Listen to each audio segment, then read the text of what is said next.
Sekarang telah terjadi gerakan globalisasi yang akan menghancurkan bukan saja Indonesia tetapi seluruh dunia.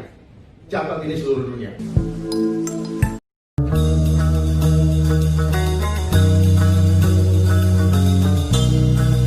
Halo pemirsa, kita jumpa lagi di episode 22.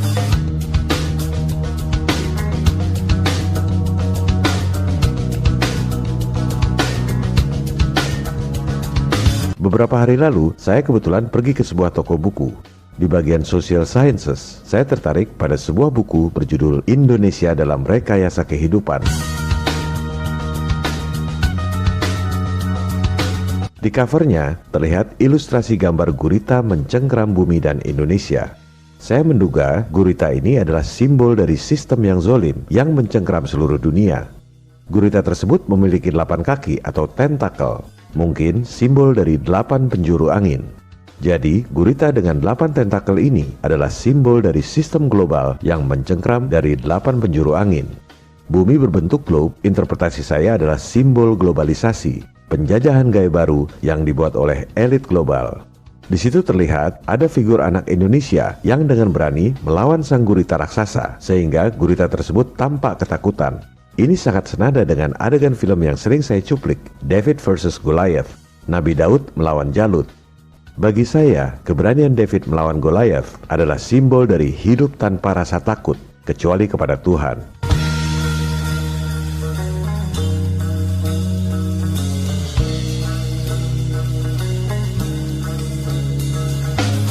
Di dada anak Indonesia itu ada huruf N, mungkin maksudnya Nusantara, atau tepatnya Nuswantara. Nu artinya makhluk, Swa artinya mandiri, Anta artinya menuju, Ra artinya Tuhan.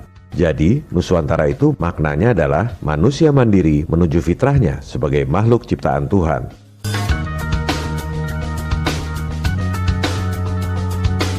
Buku ini ditulis oleh Bapak Komjen Pol Dr. Andes Dharma Pongrekun, Magister Manajemen, Magister Hukum, seorang Jenderal Bintang 3, pejabat tinggi kepolisian di bidang cyber. Propaganda yang dilakukan adalah propaganda ketakutan. Itu berlangsung di seluruh dunia. Dan propaganda ketakutan adalah caranya iblis. Pada episode ini, kita akan bahas esensi buku Indonesia dalam Rekayasa Kehidupan, di mana banyak hal yang sejalan dan satu pemikiran dengan serial video kita selama ini. Esensi buku ini dibuat atas inisiatif saya sendiri, karena meyakini bahwa buku ini sangat penting dibaca dan dipahami oleh kita semua, anak-anak bangsa.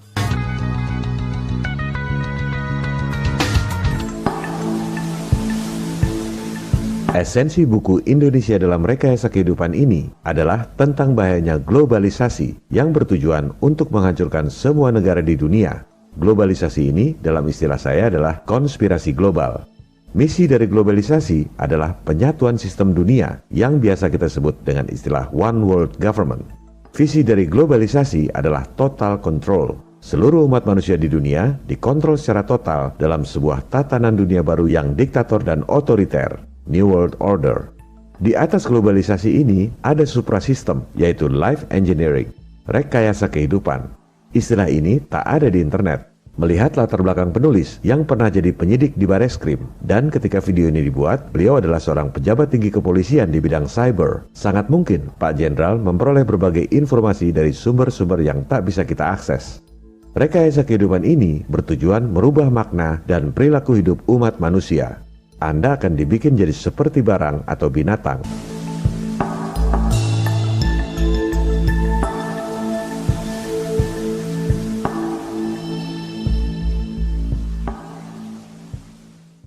Sekarang telah terjadi gerakan globalisasi yang akan menghancurkan bukan saja Indonesia tetapi seluruh dunia. Catat ini, seluruh dunia. Jadi, bukan cuma Indonesia yang akan dihancurkan, tapi semua negara di dunia, termasuk Amerika, Cina, Jepang, dan lain-lain. Apa buktinya? Lihat tabel utang semua negara di dunia. Anda buka situs nationaldebtclocks.org. Utang Indonesia nggak ada di situ. Anda cari di sumber lain yang kredibel, statistik utang Indonesia yang diterbitkan oleh Bank Indonesia. Anda ketik satu persatu, dibuatkan tabel. Tabel seperti ini tak ada di Google atau internet. Anda harus membuatnya sendiri. Negara pengutang terbesar di dunia adalah si adik kuasa Amerika, kedua Jepang, ketiga Cina, yang katanya macan perekonomian Asia. Semua itu adalah ilusi, jebakan Nekolim. Negara-negara maju itu utang pada siapa? Siapa yang lebih kaya dari negara-negara maju sehingga bisa kasih utang pada negara-negara maju? Cara bekerjanya globalisasi ini sudah sejak dulu. Dan dia punya organisasi yang begitu kuat, bukan negara. Non-state actor. Kekuatan besar itu adalah bagian daripada mereka yang elit-elit global yang ingin menguasai dunia ini. Indonesia utangnya kelihatan kecil dibanding Amerika, Jepang, dan Cina. Apa dampaknya? Lihat APBN 2020, anggaran buat bayar bunga utang saja 295 triliun rupiah.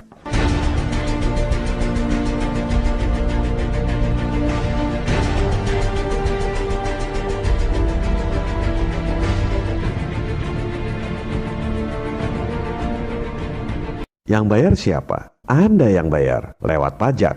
Anda kerja, dipotong pajak PPh. Beli makanan, Anda bayar PPN. Jual beli tanah, si pembeli kena pajak, si penjual juga kena pajak. Inilah penjajahan gaya baru. Kelihatannya Anda merdeka, padahal Anda diperas oleh mereka. Gak sadar lagi. Silakan Anda pemilu, silakan Anda pilpres, silakan berantem cebong versus kampret. Tetap aja Anda kerja banting tulang, bayar pajak, buat bayar utang pada para bankir asing yang kaya raya. Jadi globalisasi adalah sistem. Di atas globalisasi ada suprasistem. Sistemnya untuk apa? Untuk menyamakan sistem seluruh dunia. Dan mereka standarkan. Segala literatur, apapun yang kita pegang sekarang, sepanjang itu ngambil dari luar, itu adalah cara mereka memanipulasi kita punya konsep berbeda. Tujuannya cuma satu, totally control. Globalisasi sistem, di atas globalisasi ada yang namanya suprasistem, yang mereka tidak pernah munculkan, cari di Google tidak akan dapat. Karena memang disembunyikan. Ini adalah rencana terakhir. Adalah apa? Life engineering. Coba boleh dicatat, tidak ada. Di situ hanya social engineering. Jadi life engineering. Kenapa? Kehidupan kita pribadi ini yang akan di-engineer. Kenapa? Kita bukan barang, tetapi mereka mau bikin kita seperti barang. Jadi ujung-ujungnya adalah life engineering. Seperti apa life engineering? Semua kehidupan kita mau dikontrol. Perilaku kita berubah menjadi manusia yang tidak lagi menjadi manusia yang sejati atau luhur akhlaknya, tetapi kita akan dibuat seperti robot. Tidak punya cipta, tidak punya karsa, tidak punya rasa. Kenapa? Kita akan di-lock dengan sistem. Jadi gak bisa keluar dari sistem. Dan suatu saat ini akan dipasang chipnya di badan kita. Itu pasti. Pasti. Kalau yang bilang tidak pasti, kita dibohongin, pasti itu. Ya, saya mengajak kita untuk melihat ke depan, karena kalau kita melihat ke depan, kita tahu apa yang akan terjadi di sana. Kita bisa membuat langkah-langkah strategis untuk menghadapinya.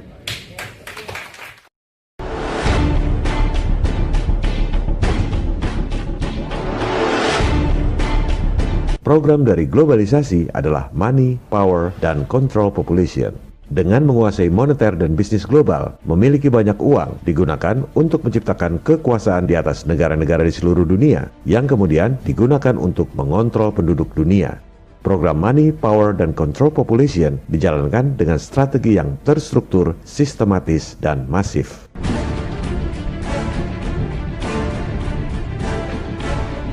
Programnya adalah Money, Power, dan Control Population. Money, dia sudah kuasai sistem ekonomi dunia.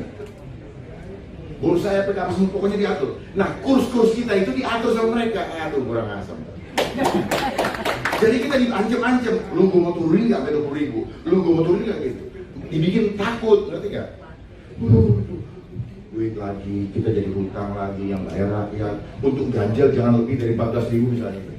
Ternyata semua disetting. Mereka bekerja secara terstruktur, sistematis, dan masif. Kenapa struktur? Karena dia punya organisasi besar dengan sistem perekonomian yang dia kuasai di seluruh dunia. Kenapa sistematis? karena mereka bergerak begitu halus, step by stepnya jelas, pelan-pelan, dan kita terhipnotis untuk ikut menerimanya. Konspirasi global yang bergerak secara halus sehingga orang sedunia tidak menyadarinya.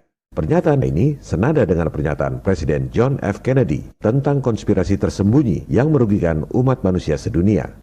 Bagi yang mengatakan konspirasi adalah teori, harap pasang telinga yang baik untuk mendengar pernyataan Presiden John F. Kennedy. For we are opposed around the world by a monolithic and ruthless conspiracy that relies primarily on covert means for expanding its sphere of influence.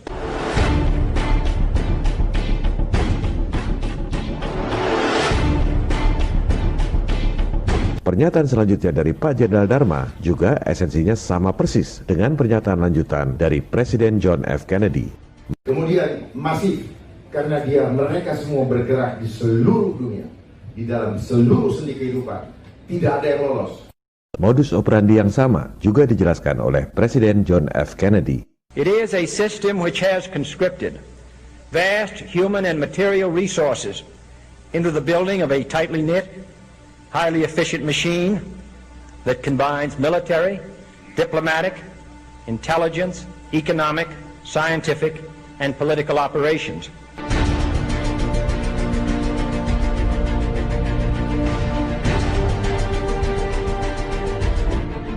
Kunci sukses elit global menguasai dunia adalah lewat program money. Caranya dengan menguasai bank-bank sentral di dunia. Bank sentral adalah lembaga yang punya hak monopoli mengedarkan uang di suatu negara. Bank sentral di negara-negara maju adalah swasta. Bank sentral modern pertama di dunia, Wissel Bank of Amsterdam, didirikan tahun 1609 milik swasta. Bank of England didirikan tahun 1694 juga swasta. Bank of France didirikan tahun 1716 swasta juga. Waktu itu belum ada elit global. Rothschild mulai berkiprah tahun 1769. Ia kemudian sukses mengakuisisi bank-bank sentral swasta yang sudah ada di Eropa. Dari situlah elit global memiliki kekayaan yang luar biasa. Kenapa? Karena mereka punya hak monopoli untuk mengedarkan uang dengan modal dengkul. Pasca 1945, sistem moneter global ini diterapkan secara terstruktur, melibatkan organisasi besar seperti World Bank, IMF, dan lain-lain. Kemudian dilakukan secara sistematis. Mereka ajarkan sistem yang zolim ini di semua sekolah di seluruh dunia, sehingga semua sarjana ekonomi, semua doktor, semua profesor menganggap sistem yang zolim ini adalah sistem yang benar. Dan elit global melakukan ini secara masif, diterapkan di semua negara di dunia. Dengan underball-nya bergerak secara masif, tujuannya cuma satu, totally control.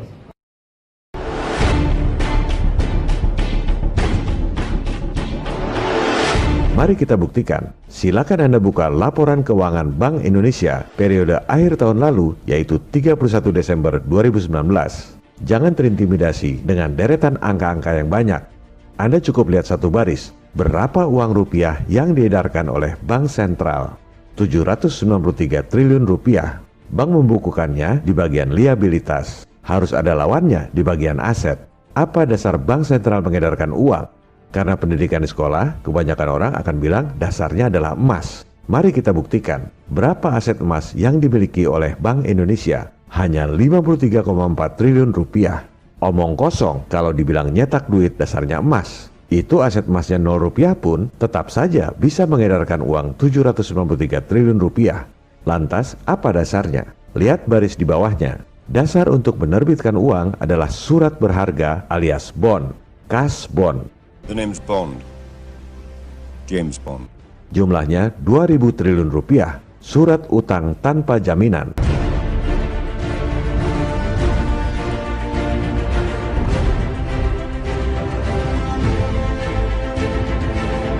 Kalau pemerintah defisit, terbitkan surat utang alias cash bond. Bank sentral terima surat utang pemerintah, ditaruh di bagian aset. Misalnya, bond 1 triliun rupiah, dicatat di bagian aset. Di bagian liabilitasnya, Bank sentral terbitkan uang 1 triliun rupiah. Neracanya balance, secara akunting tak ada yang salah. Tapi, secara prinsip, rakyat selama 7 turunan terus dipajaki tinggi untuk bayar utang negara yang tak akan pernah lunas. Padahal semua hutang itu diberikan dengan modal dengkul. Inilah contoh program money yang dilakukan dengan strategi terstruktur, sistematis, dan masif. Dan ini bukan cuma terjadi di Indonesia, di Amerika juga sama. Silakan Anda lihat laporan keuangan Bank Sentral Amerika, Federal Reserve Bank. Uang dolar yang diterbitkan oleh Fed 1,7 triliun dolar. Emasnya cuma 11 miliar dolar. Surat utangnya di bagian aset 2,4 triliun dolar. Nyetak dolar modal dengkul. Makanya jangan heran kalau para bankir elit ini bisa biayai kedua pihak yang sedang berperang.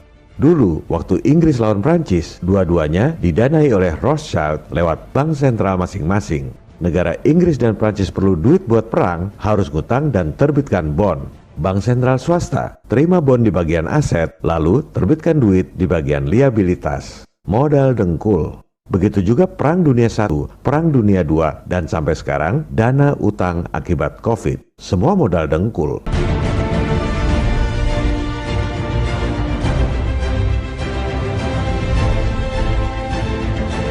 Sampai kapan umat manusia di dunia sadar telah dikadali oleh sistem yang zolim yang diajarkan di semua sekolah di dunia dan dipropagandakan oleh semua media massa? Propaganda ketakutan, apa itu? Itu 9/11 itu propaganda, ISIS itu propaganda.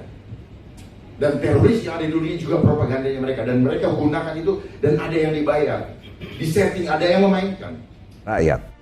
Semoga makin banyak para pemimpin kita yang berkualitas seperti Jenderal Bintang 3 ini, Bapak Dharma Pongrekun. Jadi di sini butuh pemimpin yang punya hati sungguh-sungguh untuk bangsa. Bukan pemimpin. Gampang bangsa ini dipimpin kalau kita punya pemimpin yang sungguh-sungguh dan tidak perlu takut kehilangan apapun juga. Kalau kita takut kehilangan apa, ya pasti kita kehilangan, itu udah rumus. Tapi kalau kita tidak takut kehilangan, Tuhan akan memberikan kepada kita. Viva Republik Indonesia, salam people power.